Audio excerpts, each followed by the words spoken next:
Hi there, and welcome to This Day in History for December 27th. December 27th is the 361st day of the year in the Gregorian calendar, 362nd in leap years, with 4 days remaining to the end of the year. As you may be aware, one of my research tools is the Merriam-Webster Online Dictionary. Merriam-Webster have declared the word of the year for 2023 as authentic, most likely due to a substantial increase in lookups for this word in 2023. Authentic is an adjective that means real, actual, not false or imitation, such as an authentic upstate accent. True to one's own personality, spirit, or character, as in one who is sincere and authentic. Worthy of acceptance or belief as conforming to or based on fact, such as a piece of literature that paints an authentic picture of our society. Conforming to an original so as to reproduce essential features, as in the case of an authentic reproduction of a colonial farmhouse, or made or done in the same way as an original, such as authentic Mexican food. There's yet another definition of the word authentic that is rarely used anymore, and that is authoritative. The word authentic comes to us through several stops in Middle English, Anglo-French and medieval Latin before that, and Greek before that. First known use of the word authentic is in the 1300s. Authentic. And with that, the showplace of the nation, Radio City Music Hall, opened on December 27, 1932. At the height of the Great Depression, thousands turned out for the opening of Radio City Music Hall, a magnificent Art Deco theater in New York City. Radio City Music Hall was designed as a palace for the people, a place of beauty, where ordinary people could see high-quality entertainment. Since its 1932 opening, more than 300 million people have gone to Radio City to enjoy movies. Radio City Music Hall has hosted over 650 movies and live shows and events in addition to that. On December 27, 1941, the Federal Office of Price Administration initiated its first rationing program in support of the American war effort in World War II. It mandated that from that day on, no driver would be permitted to own more than 5 automobile tires. President Roosevelt had established the Office of Price Administration and Civilian Supply in April of 1941 to stabilize prices in rents and prevent unwarranted increases in them, to prevent profiteering, hoarding, and speculation in an effort to make sure that defense appropriations would not be exhausted by excessive prices, to protect those with fixed incomes from undue impairment of their living standards, to assist in securing adequate production, and to prevent a post-emergency collapse of values. In August 1941, the Office of Price Administration and Civilian Supplies name was streamlined to simply Office of Price Administration, or OPA. The OPA was tasked with 2 types of rationing programs.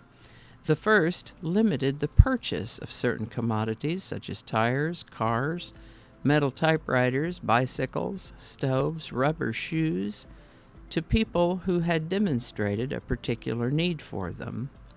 The second limited the quantity of things like butter, coffee, sugar, cooking fat, gasoline, and non-rubber shoes, which every citizen was allowed to buy. As a result, of course, a black market flourished. Studies estimated that 25% of all purchases during the war were illegal ones. No one had yet figured out how to make a suitable, high-quality artificial rubber, and Japanese occupations in the Far East had made it impossible to get rubber from the plantations in the Dutch East Indies. What little rubber was available went straight to airplane and munitions factories. The OPA especially wanted to encourage people to care for the automobile tires they already had. Ads urged people to put less wear on their tires by driving in carpools. One of their mottos was, "When you ride alone, you ride with Hitler." Another announced, "To win this war, more people have got to enjoy riding in fewer cars."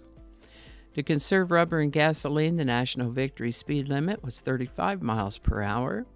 Meanwhile, scrap rubber drives collected old raincoats, garden hoses, and bathing caps. Rationing and recycling, collecting items like tin cans and used cooking fat for reuse, was a way to make ordinary citizens feel like they were part of what one ad called a fighting unit on the home front. During the war, the OPA rationed almost every commodity it could think of, but by the end of 1945, only 2 rationing programs, for sugar and for rubber tires, remained in place. The rationing finally ended a few days over 4 years later on December 31st, 1945. This is the birthday of singer-songwriter Carla Bonoff, born December 27, 1951. She began writing songs as a teenager and got started as a backup vocalist for Linda Ronstadt and Wendy Waldman, and released her debut self-titled album in 1977.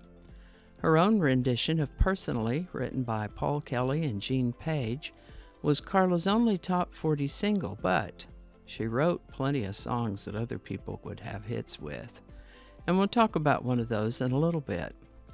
Meanwhile, Linda Ronstadt has released several songs that Carla wrote, 3 of them on the album Hasten Down the Wind, and All My Life by Linda Ronstadt and Aaron Neville. Beautiful, that one. Tell Me Why by Winona Judd, Isn't It Always Love by Lynn Anderson, and Home by Bonnie Raitt are a few others. Carla Bonoff is still alive, still working, has concerts coming up. Carla Bonoff. Today's song is Home by Bonnie Raitt, written by Carla Bonoff.